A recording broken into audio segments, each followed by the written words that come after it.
This is the Microsoft Cloud Show, episode 184, where AC and I are going to talk about all the latest cloud news, recorded live March the 7th, 2017.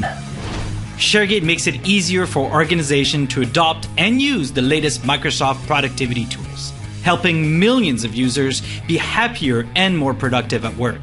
ShareGate is trusted by over 10,000 IT admins from over 110 countries to manage, migrate, and secure their SharePoint and Office 5 environments. ShareGate is recognized as the must-have tool for day-to-day administration of on-premises, cloud, and hybrid environments. Interested in learning more?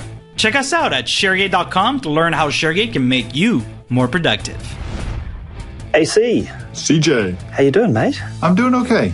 I'm a little overwhelmed, but I'm doing okay. Hey, well, speaking of overwhelming, we've got some Office, AWS, Google, Docker, and some picks this week. There's been a lot of stuff going on lately. There actually has, and for our listeners, we are trying to get better about interleaving our news shows with our interview shows and other sort of topical type things. We hope that we don't get too far behind in what's going on in the news like we did, sort of 3 or 4 months ago. And we can keep up a little bit better. I'm almost starting to think that we need to split off or split off different shows or something, because I wonder if people would be interested in that. So we talk about Microsoft Cloud news, and then we also throw out some other stuff like dev, specifically around containers, which isn't really cloud, but it has a big crossover and a lot of interviews and stuff. So I wonder if our listeners would be interested in something like that. Definitely tweet us or jump on our Facebook page and leave us a note, or tweet us, obviously, and let us know what you think. Also, I brought up an idea around doing a show around just completely unfounded and zero evidence level rumors that, we hear a lot of things from all sorts of different people, and some of them come true, some of them don't. But there's some interesting rumors kicking around, and I thought, hey, we should maybe do a rumor show at some point and talk about some of the they're not news yet. Maybe that's what we should call the show. It's not news yet show. Does it mean stuff like, rumors like climate change and all that? Exactly, yeah. No. I am totally kidding. I am not at all. I'm not at all suggesting that I don't believe that something's going on. Yes, no, rumors with some sort of basis, but only because we've heard them from inside sources and so forth. But, some of them come true, some of them don't. So we'll see. It's an idea. It's a little dicey since we're both wrapped up in a couple NDAs. So it's like, all right, so what can I talk about that doesn't really fall under an NDA that I have heard about? But then there's other stuff that I've heard about that is wrapped in an NDA, but it might not come. Exactly. Yikes. We've got to tread a pretty careful line. And we don't want to piss anybody off. That's not the point, right? It's just to talk about interesting things. Well, come on. No, our goal, well, at least my goal, it's definitely not to piss people off, but it's more like, there are some good, juicy things going on, and they haven't transpired yet, but might be worth chatting about at some point. Anyway, tweet us what you think. Leave a message on our Facebook page or get in touch with us. The contact details are at the end of the show, and let us know what you think. Absolutely. Hey, so what are you up to lately, man? Oh, gosh. Taking the kids skiing a lot. It was our first... Yeah, you have. First proper season. They had a couple of lessons last year, but it was very much just get them used to being in the cold and in the snow and stuff like that. And then this year we've hit it pretty hard. We've been taking them up every weekend.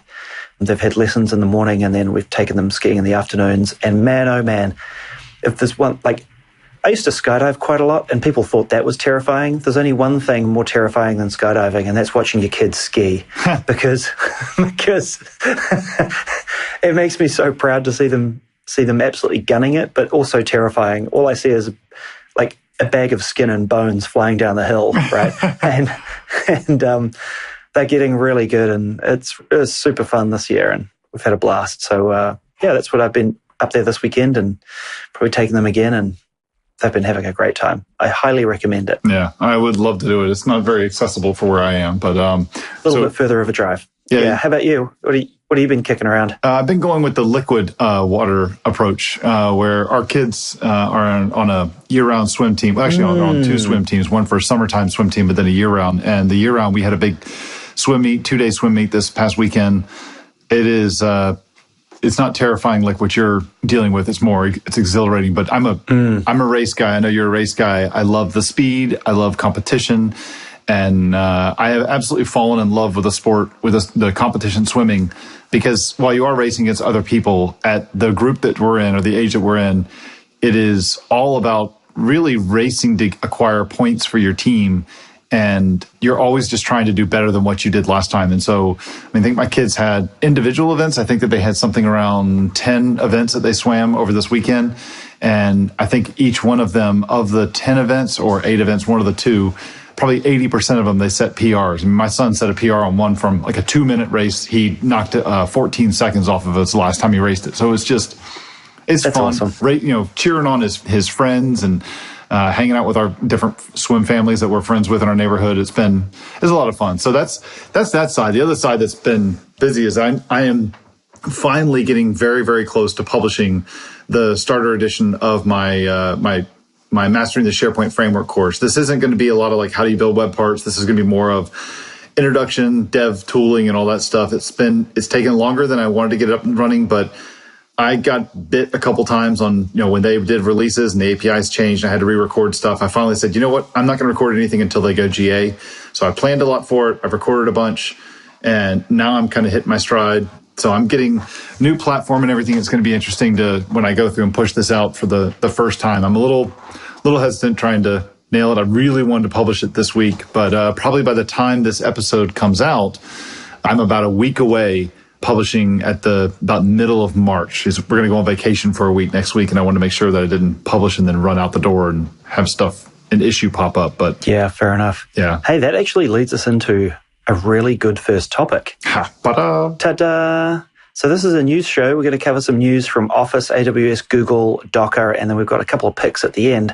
But one of our first news items, which you're probably far more qualified than I to talk about this, but we can both weigh in, is the new SharePoint framework has GA'd, which your course that you're working on is all about this, right? So, or the first one is leading into this, at least anyway. Yeah, Microsoft announced this. I got to give them credit.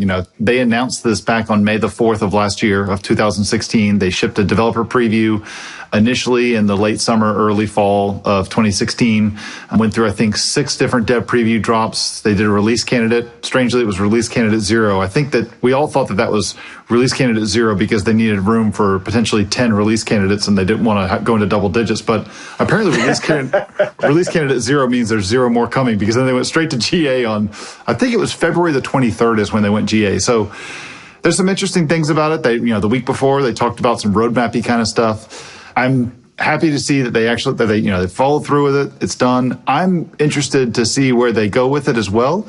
It's definitely worth checking out for everybody that's in there now. But I'm interested to see where they're going with it. I'm going to go. Well, it is all NDA. They do these things called developer kitchens or dev kitchens where they bring a bunch of ISVs and people that are wrapped up in NDAs to kind of see where they're going and get feedback on where they're going, and stuff may never see the light of day, but at the end of March, I'm going to be flying out to Pacific Northwest and sitting in a room for 3 days, all day, probably all night, just doing a hackathon and a bunch of stuff. So I think we get to hang out more than we have in a long time. I'm going to that too. Are you going to go through all 3 days? Yeah. Awesome. Yeah. That'll be fun. It's okay. I'm bringing somebody who can code too, so that should be good. Oh, so Jeremy's not coming.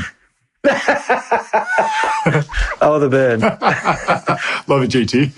One of our devs, Ted, from my team is coming along and we're going to hack on some projects. But this is a good milestone for them, right? Like, as much as, there are pros and cons that we've all got around this stuff, it is a big milestone for them. I know they've been working on this a long time. It was something that was in progress before I left Microsoft and hadn't seen any of the light of day at that point, obviously. But it's something the team have been working on for a long time. So full credit for them to, getting it out the door. To GAing something at Microsoft is a really, really big deal. And a lot of work goes into these projects. And so it's great to see them deliver. Of course, I always want more, right? As we all do. And I've got my questions and concerns about it, but we will see where it goes next, right? They're getting, as they've always said, Rome wasn't built in a day. And, I expect it to be built in less than a day, but, that's just expectations. I can do that now. I'm on the outside. And, it's the first stepping stone, I think. And it'll be interesting to see where they go. We should actually do an entire show about the SharePoint framework and talk about what it is, the new SharePoint framework, what it is, what it can do, what it can't do, who we think it's targeted at, kinds of things, that sort of stuff, and dive into a bunch more detail now that it's GA'd. I think we should do that at the end of March when we're together. We sit down because we can do it together. We got a bunch of people who are going to be thinking about it at the same time. We maybe get some input from different people. That's a great idea. Yeah. So I think that people, there's definitely, like you said, concerns, questions, whatever.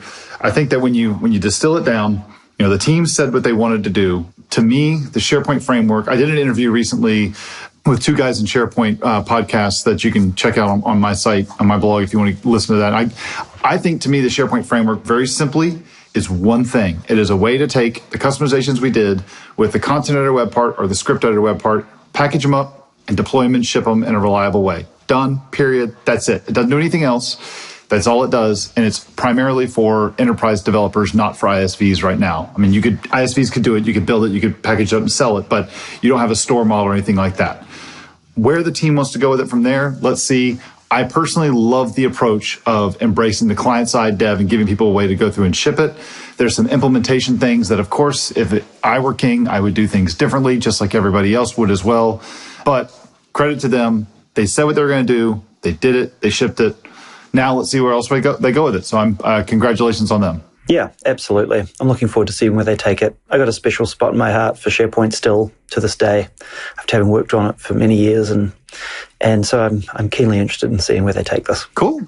So what other Office news do you have for us? A couple of other small bits and pieces in Office land. The first of which is Outlook 2016 for Mac adds support for Google Calendar and Contacts. That's kind of cool, like for Gmail users out there. If you're on a Mac and you want to use Outlook, which a lot of people do, it's still a pretty good mail client for Mac at least. I don't know about Windows these days. It's kind of ubiquitous on Windows, I guess. But being able to add support for Google Calendar and Contacts means you're not stuck with out-of-the-box mail client from Apple, which, let's be frank, is a very good basic mail client, but doesn't do a lot of the things. So, yeah, that's a little bit of tidbit of news. The other one is the OneNote REST API now supports application-level permissions. So I don't know if you're aware or if many of our listeners are aware, but OneNote has some cloud APIs to allow, doing things like creating notes and stuff like that in a notebook. But one of the things that was lacking was app-level permissions, so app-only level stuff. And so OneNote have gone and added some additional capabilities around that to go and interact with your notebooks up in the cloud and go do things like, create notebooks, provisioning different content, that sort of thing, getting it ready behind the scenes at app-only level kind of scenarios. So nice little improvements there on the OneNote API side of things. They've got some decent docs about the app-only permissions and what it lets you do up on MSDN. Awesome. And we'll, of course, have a link to that in the show notes where people can take a look about. Yeah, of course, it's all around the Azure AD auth model and all that sort of stuff. So it's in line and consistent with the other way you do things. Awesome. The Microsoft Cloud Show is sponsored by Valid.nl.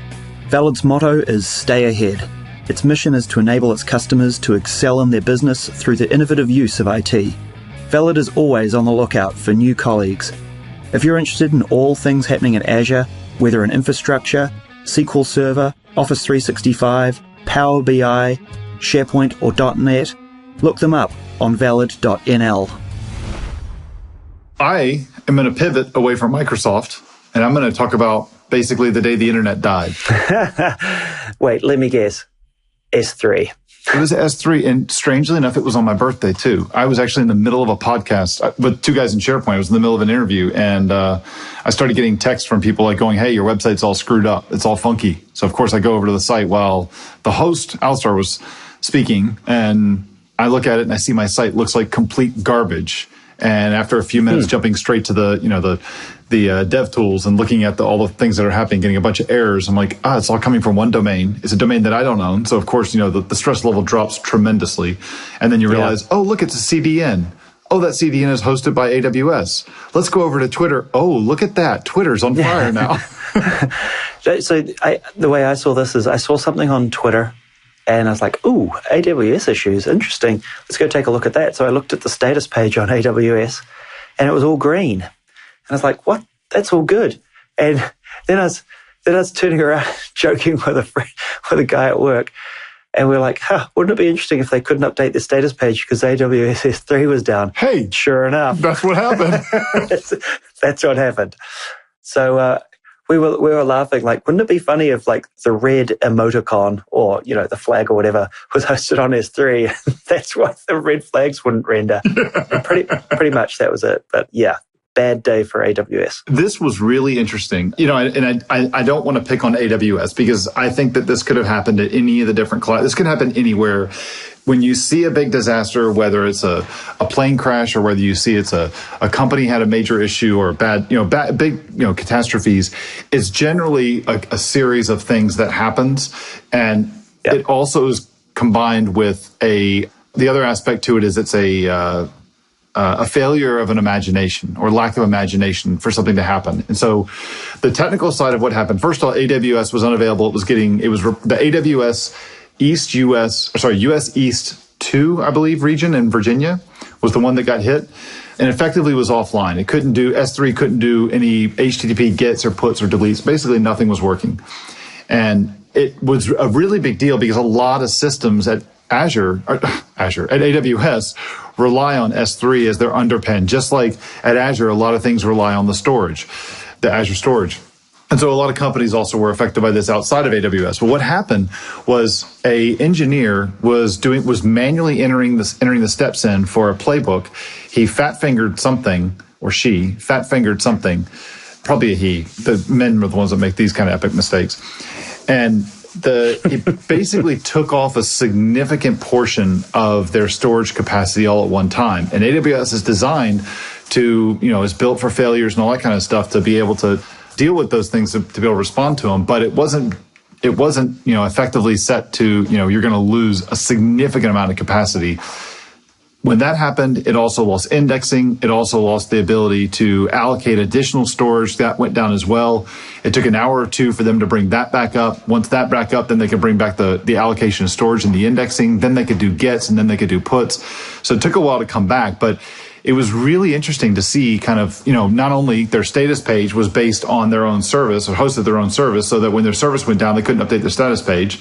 And then a lot of their other stuff that was relied on, it was surprising that some of the stuff could happen. So I'm sure that, not only have they gone through and they've made a bunch of changes, I would be absolutely floored if people over at Azure and the Google Cloud Platform were looking at their own procedures and how they're set up to say, oh, hey, look.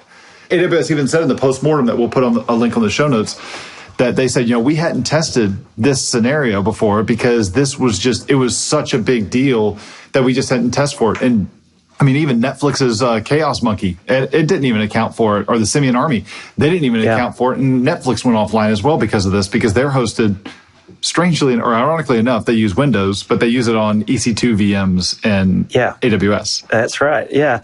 Well, there's a couple of interesting things about this. One was, the dude fat-fingered, or somebody, I think it was a guy. Anyway, he fat-fingered a command and took off like the capacity that you were talking about, inadvertently taking too much capacity all at once. So much so that it was, not possible to keep the thing up.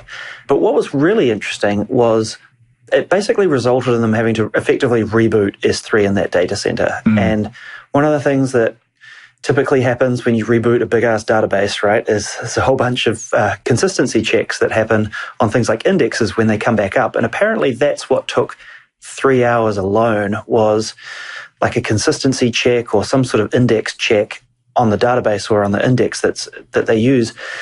And they'd never been through that in 6+ years. The last time they had to go do an index check or a consistency check on this thing was 6 years ago, because they just do not take that much capacity offline all at once. And so they'd never had this scenario. I thought that was really fascinating to watch. The other thing that I found was really interesting is notice the silence from Google and from Microsoft on this, right? And I think that is a very well thought out plan. Like, I bet there was a bunch of people that just wanted to sort of yell from the cliff tops about how awesome they are right now, especially in the Azure camp and the Google camp. But we all know people in glass houses shouldn't throw stones. Yeah, I'm sure there were plenty of sales guys that are out in the field for Microsoft and Google that were just exploiting it left and right. But the management inside of Redmond and inside of Silicon Valley, where Google is, I'm sure they're all like going, everyone watch what's going on. Everyone review the policies and procedures and how we're set up. And don't say a thing at these guys, because this could have happened. I don't know if it could have happened to us. I don't know how Azure and Google are architected to avoid something like this. But this was an epic This was an epic thing that a bunch of things just kind of that came together. So it was, it was annoying. Twitter was absolutely hilarious that day with all the memes that people were putting out. But it was these kinds of epic failures. They're fascinating to watch, to see how they happen and then how they react. Yeah. So it was an amazing amount of websites that no longer worked. Yeah. Wasn't it? That was the tweet that was the Facebook post that I put up there. How do you know if a site's on S3? Is it working? No. Oh, yes, it's working. It's not on S3. That's right. I tweeted a picture of a DOS boot screen, and I said, the internet be like, and then it was like, insert boot disk and press any key to continue. I think my favorite one was the one with the guy from Pulp Fiction. There's a lot of other stuff. Samuel Jackson? No. John Travolta? John Travolta, yeah. He's standing with, he's got his suit on and he's got the coat on, and he's standing in the room with all the telephone cables like a switchboard, and they're all kind of hanging around. He's kind of looking around like, well, where's the problem? That was awesome. Yeah, so that happened. That happened on my birthday. It was rough, but it was... Imagine being that dude and how bad you'd feel. Like, pretty bad. I mean, that's one of those things. You make an epic mistake. And so, do you want to get out of there, but of course you have to stay to help it. But of course, all your colleagues are like going, don't touch anything. Yeah, that's right. Go stand over there. No computer for you. It's not really his fault, to be honest. Like, whoever let somebody manually type a command that could potentially take down an entire data center, that's probably the problem. That was on February the 28th. Guess what you couldn't do on March the 2nd at AWS? What's that? You couldn't take off that much capacity again. Yeah, you have to stage it. Yeah, I think, for sure. Anyway, brutal day for AWS. It sounds terrible, really. Yeah, it really was. Terrible. Hey, on to cheerier notes. Yeah, we got some fun stuff now. Yeah, Docker have had some pretty interesting news. They announced a thing called Docker Enterprise Edition. This is I sort of feel like this is a bit of Docker growing up and maturing in many ways. So Docker came out with Docker Enterprise Edition, and they've renamed, I don't know what they used to call it, but now it's called Docker Community Edition, which is the free stuff, and Docker Enterprise Edition is the paid stuff. And so, in many types of projects like this, you can use them for free, or you can pay and get better service and features and support and all that sort of stuff. And it kind of goes along with what Docker are doing with Enterprise Edition. Enterprise Edition is, it's a commercially supportable version of Docker that customers can either run in Azure, AWS, or on premises.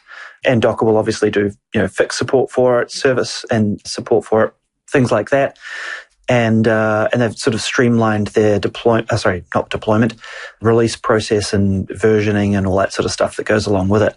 It's also going to be the engine that they use in products like Docker Cloud as well, which is kind of their online swarm and cluster management solution, I guess, for want of a better word, that we use quite a lot of, which is pretty sweet.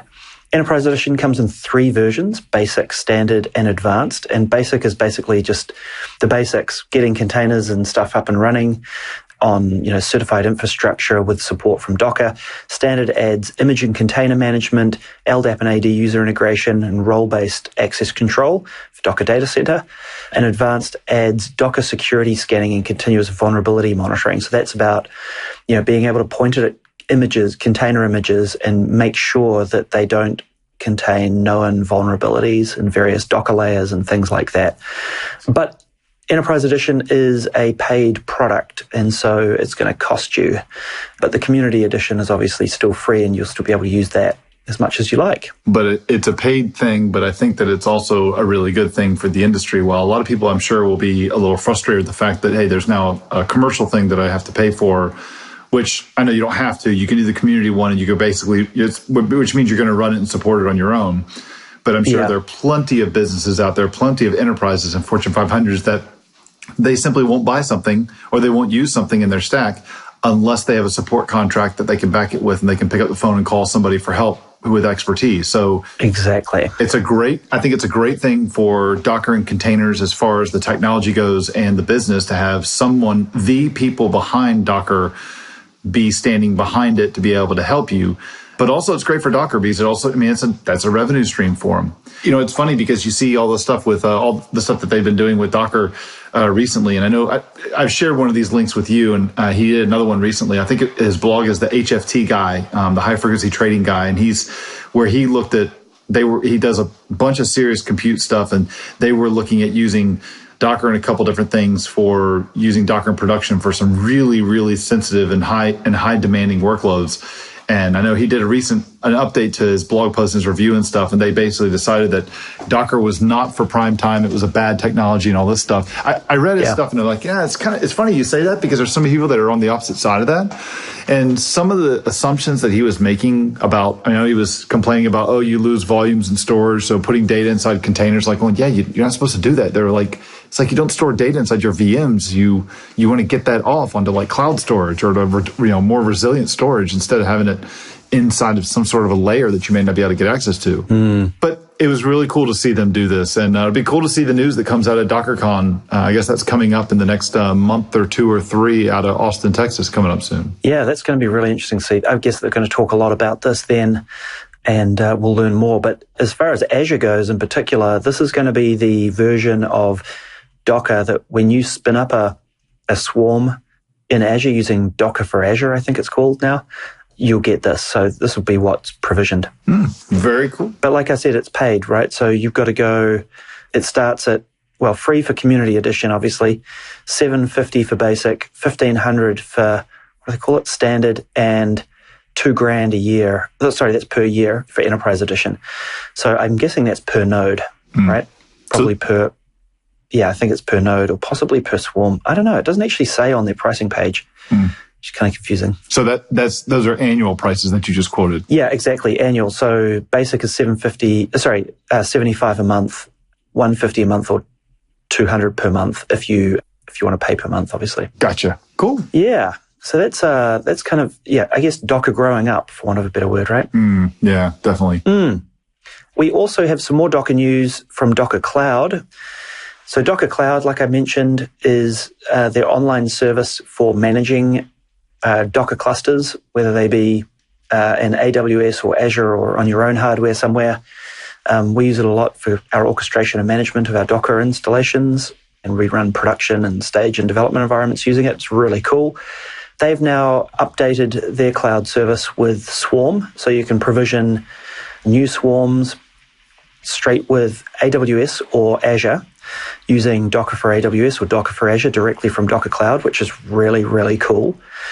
And you can provision new swarms in those environments. And then when they're hooked up into Docker Cloud, you can obviously provision things to those swarms. But also what they're adding is what they're calling fleet management.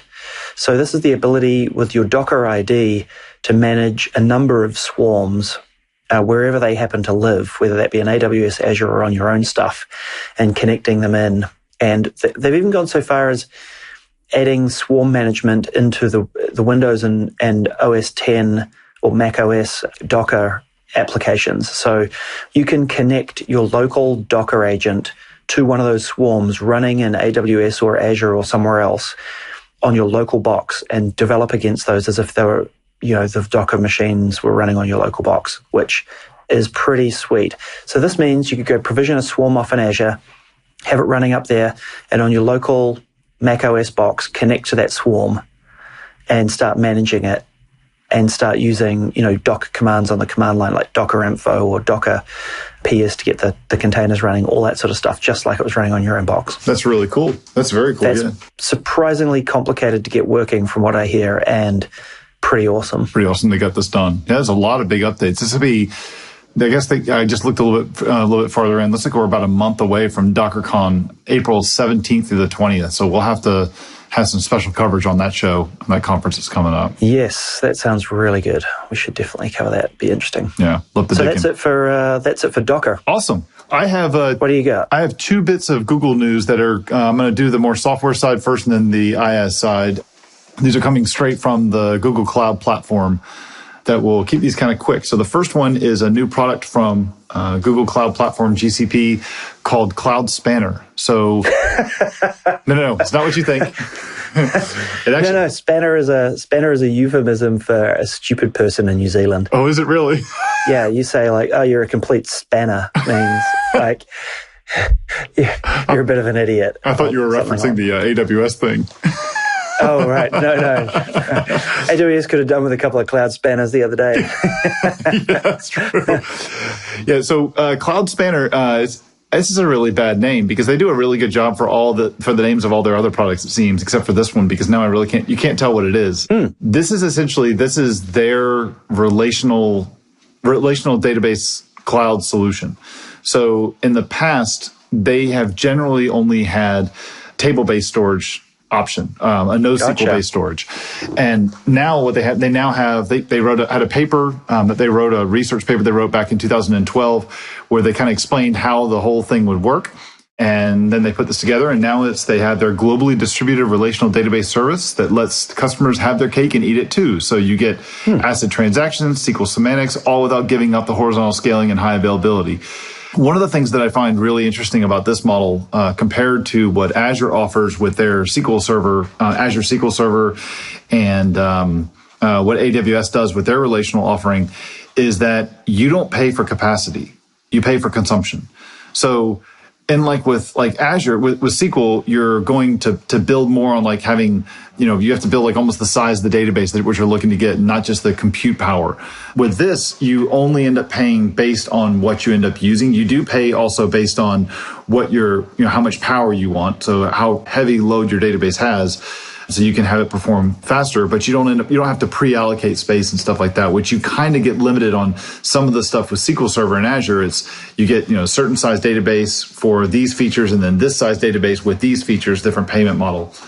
So Google just seems to, kind of leveling up and saying now, we have a relational database offering as well. Interesting. So this is kind of a compete with Azure SQL in Azure and Amazon RDS, is it? Their RDS is actually RDS, yeah. That's kind of their RDS is is multiple things. You can do Oracle, you can do SQL, you can do Postgres, you can do a bunch of different things with Amazon RDS. It's kind of like Amazon storage. What kind of storage you want? Well, a queue, a table, a blob. Gotcha. I see. Still, that's really cool. Nice advance from Google there, and they're doing some pretty good stuff. So it'd be interesting to see if somebody comes out with performance metrics and things for this and see what it can do. I don't know. I love what Azure's doing. I love what GCP is doing. I get AWS is the big dog on the corner, and in terms of the public clouds. But I think it's more interesting watching what Google and Azure are doing with their clouds. Google's got a very different, feels like a more scientific approach to their stuff, in terms of the customers they go for. But yeah, I don't know. It's interesting. It seems more computer sciencey. That's where I'm kind of going with that. It seems more. I know that's a dumb way to describe it, but kind of feels. It is. I mean, and they don't have as much. They don't have as broad of an offering as what Azure and AWS have, but Google seems to go much, much deeper, and the offerings that they have are super powerful and advanced. Yeah, gotcha. So here's another one that they have. Their Google Compute Engine, their IaaS offering, they have a beta that they've launched now for different VMs that now can use the NVIDIA Tesla K8 GPUs. K80. K80s. Right? Sorry, thank you. K80. K80, yeah, that's a big deal. That's a big difference. Yeah, it's a factor of 10. Just a bit. Yeah. It's 10 times better. So these guys, each of these different GPUs has 2,496 stream processors with 12 gigs of GDDR5 memory. You can shape your instances for optimal performance, flexibility by attaching 1, 2, 4, or 8 GPUs to custom virtual machine shapes. Good grief. Yeah, that is massive. So these guys, their on-demand hour pricing comes out to 7 cents per hour, it looks like, in the US. In Europe, it's 77 cents. Sorry, 70 cents. 70 cents. 70 cents in the US, 77 cents in Europe and in Asia. Really, there's a big step up to all the machine learning, Google Cloud machine learning. These GPUs are tightly integrated with Google Cloud machine learning, and also being able to take advantage of things like TensorFlow, which is their machine learning framework, which I'd love to find somebody to get on the show to talk about that with us a little bit. That one, and talk a little bit more about the cognitive services stuff that Azure has to offer as well. For sure. That's really interesting. I really want an excuse to use these, but I just don't know yet what I would do with them. I got a friend that actually does do this stuff. He does a bunch of deep learning, machine learning with computer vision and stuff, and he's been doing it on EC2. And when this news came out, he was interested to take a look at it for on the GCP for stuff. He just ran a big Kickstarter for a new project he's working on that was really successful. So yeah, gotcha. It's interesting watching. This is kind of the cloud war fronts right now, right, between Azure, AWS, and Google about who can provide the fastest compute for machine learning and things. And it was on pricing last year, and it's kind of on storage, and bits and pieces have gone back and forth a bunch, and now it seems to be all around GPUs and perf and throughput. GPUs, FPGAs, throughput, exactly. And AI libraries and capabilities. 12 gigs of GDDR5 memory. It's going to run Minecraft really well. Oh man, it's going to scream those big blocks. Exactly. Nice. So that's awesome. that's my news for around Google stuff for this Very week. cool. Hey, picks. I've got. What do you got for us this week? They're two techie ones. But one of them actually dovetails very nicely into one of the things we talked about earlier about AWS.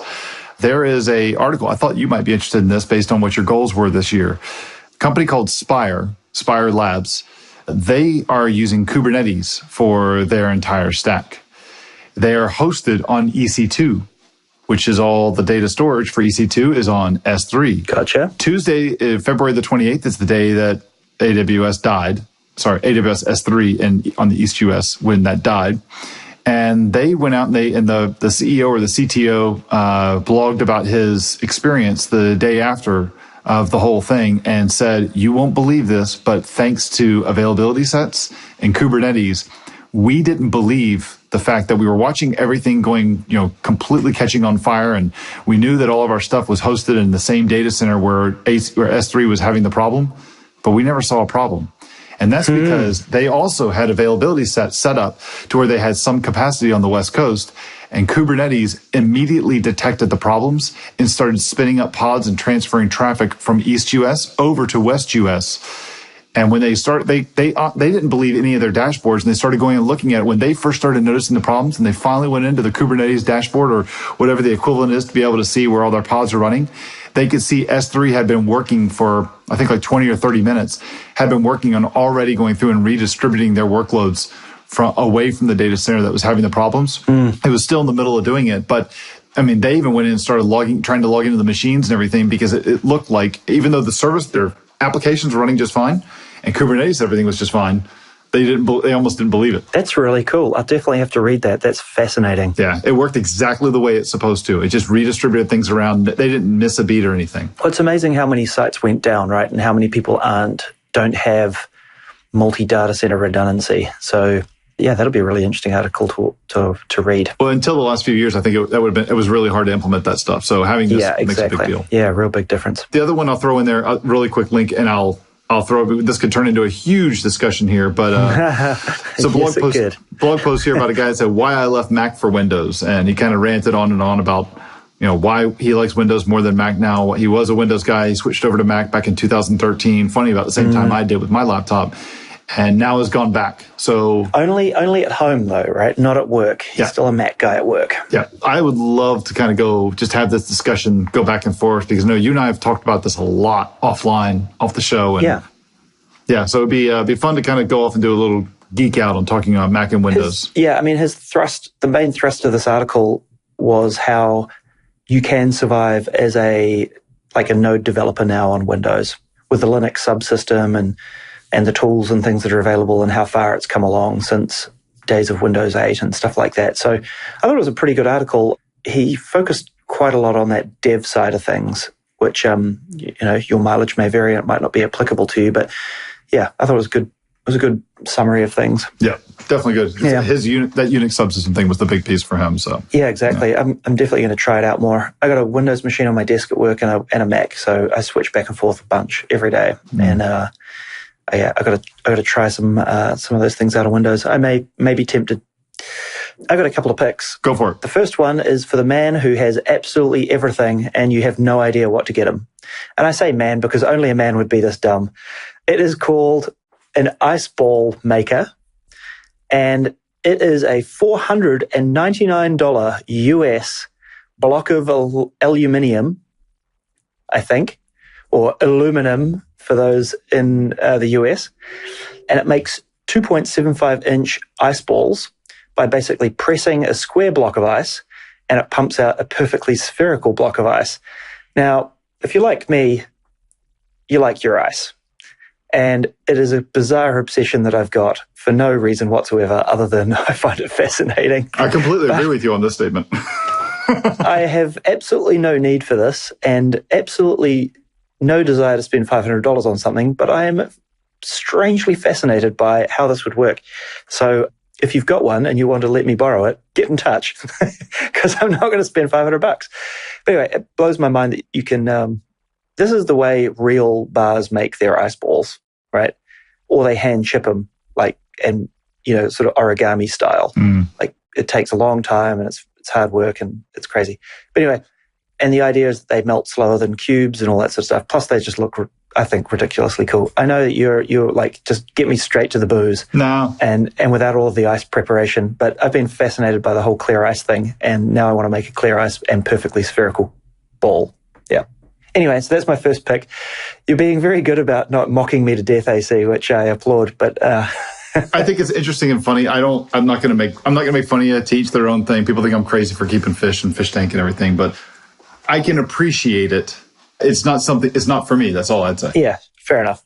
The second thing I've got is a video about what happens when you boil a bottle of regular Coke versus when you boil a bottle of Coke Zero. And it's got the side-by-side video of what happens when you're in a fry pan. If you tip a 1 liter, I think, or maybe it's a 0.75 liter bottle of Coke into a fry pan and boil it, and what basically is left behind, and it is mind-blowing. When you boil a regular bottle of Coke, let's just say that all the sugar is left behind and it forms this big syrupy molassesy like paste. Wow. That's left in the fry pan. And when you boil a bottle of Coke Zero, almost nothing is left. Like a little bit of coloring or some sort of residue, but a tiny, tiny little amount. It boils away to nothing. I'm not saying that's a good thing or a bad thing, but it did blow my mind that all of that sugar is going into your body. First up, it really helps you visualize how much sugar is in a bottle of Coke. And then the second thing, I'm not sure that a drink that boils away to nothing is good for you either. I just found it interesting, the difference between the two. But the more it boils away to nothing, the closer it is to water, which has got to be healthier, right? That's my logic. I don't know. I used to be a big Coke drinker, and I used to swear by drinking I call it fully leaded Coke, right? Which has got, cane sugar, which is Mexican hard Coke. to get Coke made of. Mexican Coke, yes. In the US, we call it Mexican Coke because it's made of cane sugar, but it's basically rest of the world Coke, if we're being completely honest. The US uses high fructose corn syrup, and I don't know if would boil down to the same stuff or not. I don't know. Anyway, I used to drink that stuff, and now I try to stay away from it entirely. But every now and again, I have a Coke Zero, and I've kind of grown to be okay with it. But I don't know. I'll probably die of some horrific, slow, painful death because of it, but who knows. Anyway, I just thought it was a really interesting video to watch, and it blew my mind how much of this stuff goes into your body. Yeah, so, it's interesting video. That's interesting. I used to drink Cokes. I drink a Coke every single day for lunch, and every time I had dinner, like when we were out or something. And then a couple of years ago, for some reason, I just decided to go cold turkey on soft drinks. About a year ago, I had my first full soft drink in about 12 months, and got a massive headache from the sugar. Yep. And that shocked me. So, I mean, not saying strangely enough, I don't get headaches from real sugar Coke. I only get them from high fructose corn syrup Coke. So I don't drink that anymore. It was a Canada Dry ginger ale, and they just nailed I got a bad headache from it. But I don't know. I mean, it's interesting. It didn't work for me. Yeah, fair enough. Hey, good show, buddy. I think so. Caught up on a bunch of news, Office news, AWS news, Google news, Docker news, some useless picks from me and some more interesting picks from you. So I hope everybody's enjoyed this show, enjoyed catching up on some of the news about what's been going on recently, and really I think we've got an interview show coming up next week, right? We do. We're sitting down with Richard DeZerga talking about the bot framework and Microsoft Teams, and we know that because we just recorded the intro for it, because I'll see you in 2 weeks. I'm going to Mexico in a few days for a week. Yeah, that sounds really, really fun. Which part of Mexico are you going to? Cabo San Lucas. Very nice. Well, enjoy it. Very tip of the Yucatan. Come back recharged and ready to go. Absolutely, we will. We are looking forward to it, putting our feet up and doing absolutely nothing for a week. Perfect. Well, send me photos. It sounds wonderful. I will when I get back. Yeah, exactly. There you go. Disconnect. Nice work. Cool. All right, AC, have a great one. You too, CJ. Cheers. Did you like this episode? Please tweet about it and drop us a 5-star review on iTunes. Word of mouth recommendations are the most effective ways for us to grow the show, and we'd really appreciate it. If you have a question for us, go to microsoftcloudshow.com/questions, where you can submit it as text or record it as a WAV or MP3 and provide us a link so we can play your question on the show. Our theme music is an excerpt from Evaporated Eric by Monk Turner, used under Creative Commons. You can subscribe to us on iTunes and the Google Play Store by searching for Microsoft Cloud Show or via RSS at microsoftcloudshow.com, where you'll also find show notes for each episode. You can also find us on Facebook searching for Microsoft Cloud Show or on Twitter at MS Cloud Show. And finally, sign up to our mailing list by heading to our website and entering your email to interact with us. Participate in upcoming interviews and other cool stuff. Thanks for listening, and we'll see you next time.